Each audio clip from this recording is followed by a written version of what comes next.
بسم اللہ الرحمن الرحیم۔ السلام علیکم ورحمۃ اللہ وبرکاتہ۔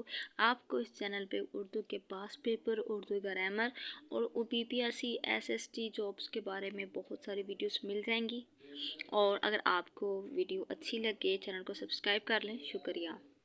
ہندوستان زبان کس کی کتاب ہے؟ شوکت سبزواری۔ ہندوستانی لسانیات کس کی کتاب ہے؟ ڈاکٹر معین الدین قادری۔ درۂ لطافت انشاء اللہ خان انشاء کی کتاب ہے۔ اس کے مترجم کا نام لکھیں۔ پنڈت۔ اردو کا سنگ بنیاد دراصل مسلمان کی فتح دلی سے پہلے بہت ہو چکا تھا۔ یہ کس کے الفاظ ہیں؟ ڈاکٹر معین الدین۔ پروفیسر سنتی کمار چیٹرجی پنجاب میں مسلمان فاتحین کے نسلی اور معاشرتی اختلالات کا ذکر کرتے ہوئے کس کے نظریے کی تائید؟ مسعود سعد سلمان کی فارسی شاعری میں مقامی ہندی رنگ موجود ہے۔ ان کی ہندی شاعری کن اصناف میں تھی؟ ڈاکٹر خواجہ زکریا کے مطابق ان کی ہندوی شاعری ہم تک نہیں پہنچی، اس لیے نہیں معلوم کیا جا سکتا۔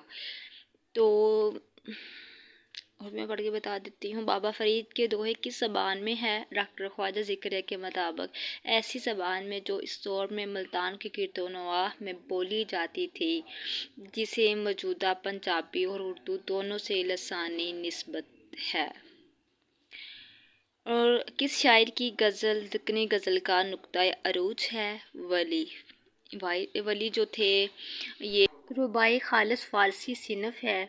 عقیدہ عربی سے فارسی والوں نے اخذ کیا۔ غزل کا لفظ کون سی زبان کا ہے؟ عربی کا۔ کون سی صنف میں لکھنے والا مرد ہے لیکن وہ اپنے آپ کو عورت کا روپ دے کر لکھتا ہے؟ ریختہ۔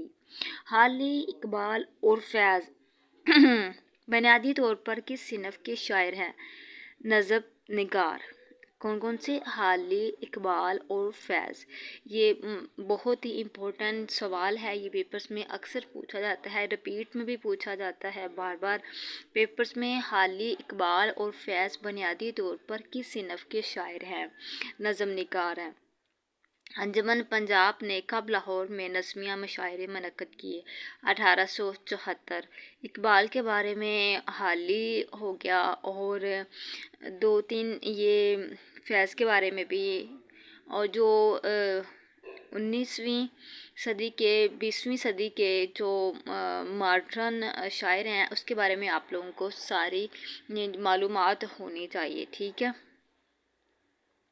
اردو شعراء نے 14 سطروں کی کون سی صنف کو اردو میں لانے کی کوشش کی؟ سانٹ۔ سانٹ نگار شعراء کے نام بتائیں۔ تصدیق، حسین خالد، راشد اور اختر شیرانی۔ کون سی نظم میں تمام مصرعوں میں ایک کی بحر اختیار کی جاتی ہے اور تمام مصرعوں میں ارکان کی تعداد یکساں ہوتی ہے لیکن قافیہ نہیں ہوتا؟ نظم معلیٰ۔ کوئی آزاد نظم کا پہلا تجربہ کس نے کیا ہے؟ عبدالحلیم شرر نے۔ 19ویں صدی کے وسط تک کے زمانے کو اردو شاعری کا کون سا دور کہا جاتا ہے؟ کلاسیکی دور۔ مارۂ نظم کی مثالیں کن شعراء کے ہاں ملتی ہیں؟ اسماعیل میرٹھی۔